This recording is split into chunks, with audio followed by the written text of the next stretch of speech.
안녕하세요. 반갑습니다. 자토TV 신입니다. 오늘은 자전거 속도계 하나를 리뷰할 건데요.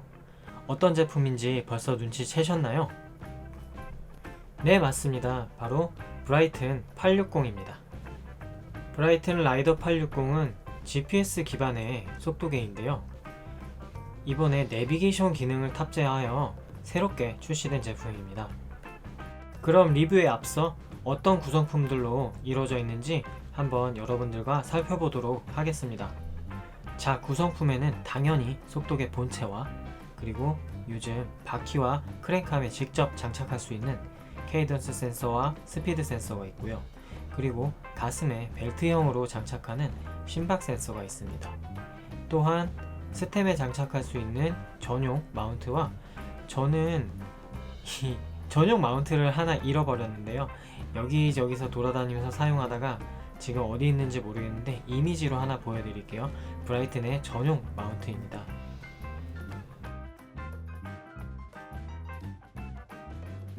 저는 이 제품의 내비게이션 기능을 집중하였는데요. 그 전에 크기 비교를 하기 위해서 제가 가지고 있는 속도계들을 한번 꺼내봤습니다. 왼쪽부터 가민 520, 엑스플로바 X3, 브라이튼 라이더 860, 마지막에 엑스플로바 X5 에보. 다 전부 GPS 계열의 속도계인데요. 크기는 보시면 라이더 860은 작은 편은 아닙니다만 엄청 크지도 않습니다. 두께는 지금 보시면은 클수록 두께는 얇아요. 보시면 아시겠지만 뒤집어 볼 건데요. 큰 속도계들은 부품들이 좀 펼쳐져 있기 때문에 두께가 얇습니다. 작은 속도계들은 부품들이 모여있기 때문에 조금 두껍게 보여요. 액정 화면은 아까 보셨겠지만 기기의 크기와는 다르게 베젤이 조금 넓은 편은 아니라서 액정이 꽤 꽉 차게 보입니다. 생각보다는 넓은 액정을 보여주기 때문에 사용 시 시안성은 좋은 편이었어요. 자, 일단 처음으로는 자동차에서 테스트를 해봤는데요. 제가 출근길에 직접 사용을 해봤어요. 내비게이션 기능을 켜고 주행을 해봤는데 중간에 멈춰서 보니까 지도에 버스 노선 이런 것들이 나와 있더라고요. 그런데 경로는 계속해서 큰 길이 아닌 작은 길로만 안내를 하고 있었습니다. 시스템적으로 큰 길은 계속해서 제외하면서 경로를 안내하는 것 같더라고요. 그래서 이거는 자동차에서는 절대 테스트를 할 수 없는 기기다 라는 생각이 들어서 제가 자주 가는 피발령을 한번 가보도록 했습니다. 내비가 실제로 어떻게 반응하는지 보여드리도록 할게요. 실제 터치감과 실제 속도를 여러분들이 한번 보시기 바랍니다. 검색을 할 수가 있는데요. 검색할 때 버튼을 누르면 화면이 90도 제껴지면서 쿼티 자판이 열리게 되는데요. 한글로 설정이 되어 있기 때문에 바로 한글 키보드가 나옵니다. 원하는 목적지를 글씨를 넣고 검색을 누르면 자동으로 찾아주는데요. 한번 보실까요? 자, 이렇게 피발령 관련된 정보들이 떴습니다. 저는 봉우리라고 써있는 부분을 눌렀는데 제가 가려는 목적지가 딱 나오더라고요. 그런데 이 시스템에서 검색이 안 되는 것들은 화면에 보이는 오픈 스트리트 맵이라는 사이트에 정보가 등록이 안 된 곳이기 때문에 그렇습니다. 여러분들이 혹시 어떤 곳에서 라이딩을 하게 된다면 그 전에 미리 오픈 스트리트 맵을 통해서 내가 찾으려는 지역이 등록이 되어 있는지 이런 것들을 한번 검색해 보시면 정말 좋을 것 같습니다. 자, 이제 원하는 목적지를 선택을 했으면 재생 버튼을 눌러주면 되는데 음악의 재생 버튼 모양과 동일합니다. 그리고 나면 짧은, 쉬운 이 둘 중에 선택을 해야 되는데요. 저는 쉬운이라고 적혀있는 경로 찾기를 추천하는데요. 왜냐하면 짧은을 누르면 경로를 정말 제일 짧게 안내를 해주는데 골목골목으로 지나가기 때문에 절대 추천하지 않고요. 쉬운이라고 적혀있는 이 구간을 눌러주시는 게 이 속도계의 내비게이션 기능을 사용하는 데 도움이 됩니다. 저는 여기서 좀 답답해갖고 몇 번을 눌렀는데 그렇게 하시면 안 되고요. 경로를 안내할 때까지 조금 기다리셔야 되는데 보통 한 30초에서 1분 정도 걸려요. 시간이 꽤 오래 걸립니다. 보시면은 계속 누르니까 작동을 안 하죠. 제가 작동되는 화면을 보여드리도록 할게요.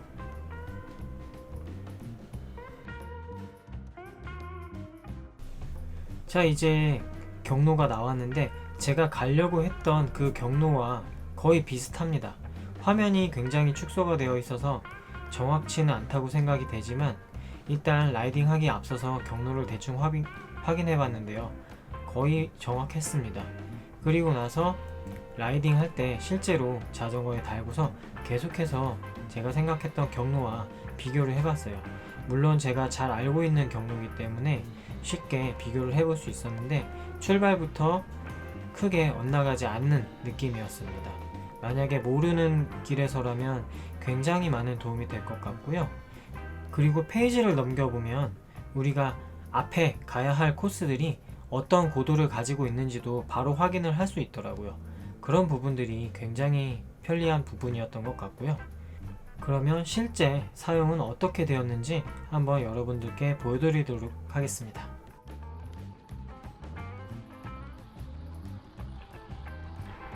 지금 자전거 도로로 가고 있는데요. 몇 번의 교차로를 지날 때마다 삑삑 거리는 소리가 나다가 지금은 이제 내비게이션상 본 코스에 들어왔는지 아무 소리 안 나고 계속해서 안내를 하고 있습니다. 엑스플로바 속도계에서는 현재 지나갔던 경로를 계속 표시하고 있고 브라이튼 속도계에서는 앞으로 갈 길을 앞으로 표시가 되어 있습니다.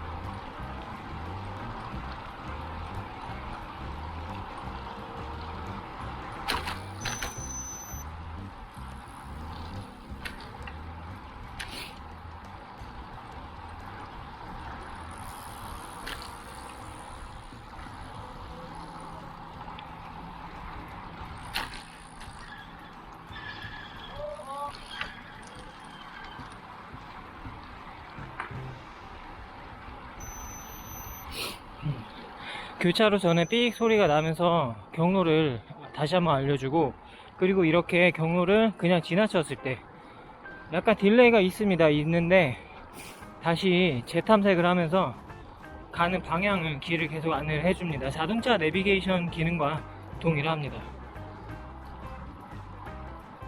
자, 이제 정상에 거의 다다르고 있는데요. 내비상의 목적지요. 어떻게 뜨는지 한번 볼게요.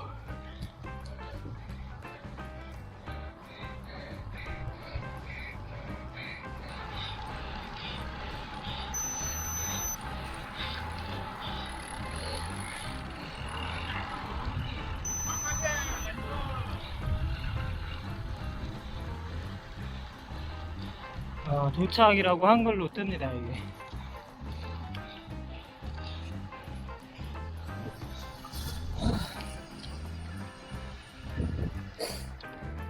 자, 브라이튼 라이더 860 영상 잘 보셨어요?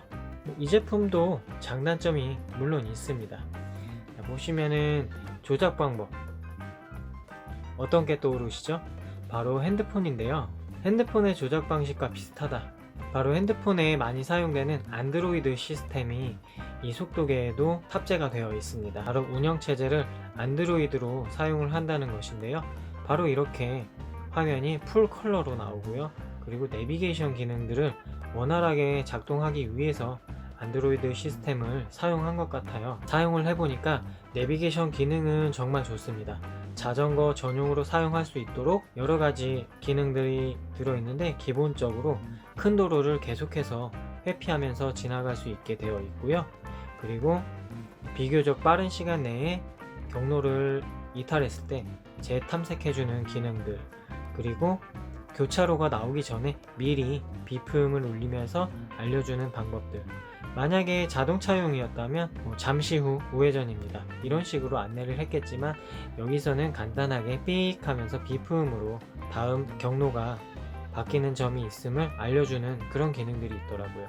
자주 쓰다 보면 익숙해지면 좀 편하게 쓸 수 있을 것 같아요. 내비게이션에는 분명히 이런 장점이 있습니다. 그리고 인터넷에 연결하지 않아도 이 맵, 그러니까 OSM 맵에 담겨있는 정보들로 바로 검색이 된다는 점, 대신 OSM 지도에 등록이 되지 않은 지점들은 탐색이 되지 않는다는 점, 그거는 또 단점이 될 수 있겠네요. 구글 지도나 그런 지도에 만큼의 정확한 데이터들이 들어있지 않기 때문에 사전에 미리 탐색해보거나 그런 지점들을 찾아 사용을 해야 될 것 같고요. 운영체제가 안드로이드다 라고 말씀을 드렸는데 핸드폰에는 속도가 굉장히 빨라요. 아시겠지만 CPU라든지 메모리 같은 게 속도가 굉장히 빠른데 안드로이드 시스템을 완벽하게 담기에는 이 브라이튼 라이더의 CPU와 메모리들은 조금 성능이 부족하지 않나, 아마 사용해 보시면 느낄 겁니다.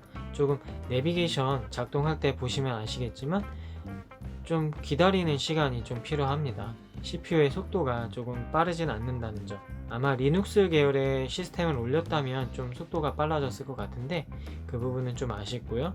그리고 정전식 방식이기 때문에 이렇게 누르면 이렇게 패드가 작동을 하는데요, 터치패드가. 다만 정정식 터치패드는 아시겠지만 땀방울이 떨어지면 오작동을 할 수 있습니다.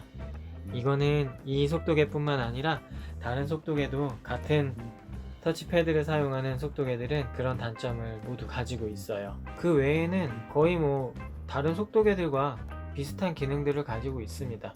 특별하게 얘가 더 무슨 기능을 가지고 있다거나 기능이 없다거나 하지는 않은데 대신에 내비게이션 기능이 그래도 타 제품들에 비하면 굉장히 뛰어나다는 점이 장점이라고 할 수 있을 것 같고요.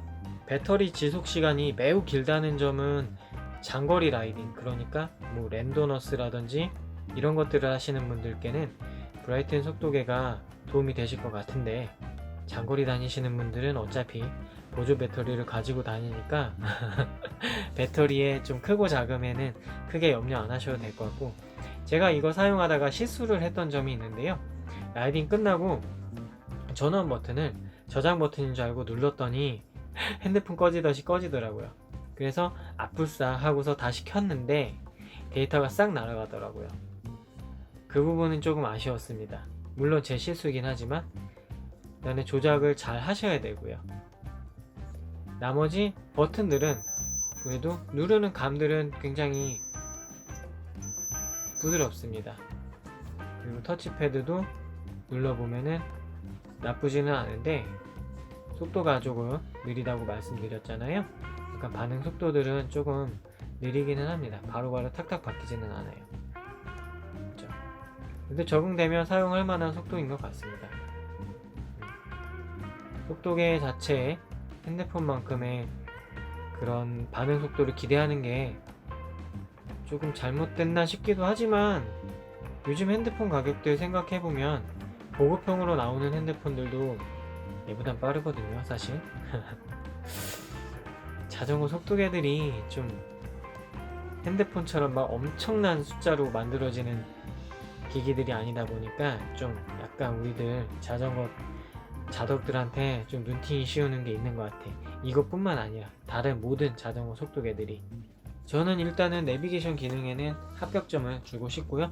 나머지 기능들은 가민 속도계나 엑스플로바 속도계나 기본적인 기능들은 다 비슷하다.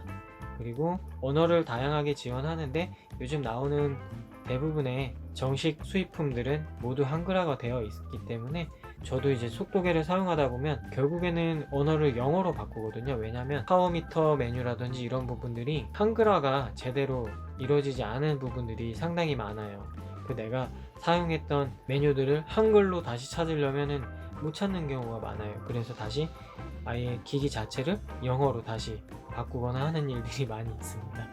지금 사용하는 속도계들은 제가 편하게 사용할 때는 영어로 사용하고 있고 이렇게 리뷰하거나 할 때는 다시 한글로 바꿔서 사용을 하는데 대부분은 파워미터의 특별한 기능들을 이제 계속해서 봐야 되는 분들이 아니면 한글로 쓰셔도 무방합니다. 그리고 브라이튼 앱하고 연결했을 때 속도는 그 전에 브라이튼 속도계들보다는 훨씬 빨라요.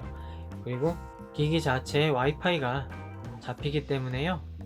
업로드할 때 속도라든지 이런 거 걱정 전혀 안 하세요. 사실 뭐 이런 거 기능들을 하나하나 다 소개하면서 이야기하려면 밤새 이야기해도 부족합니다.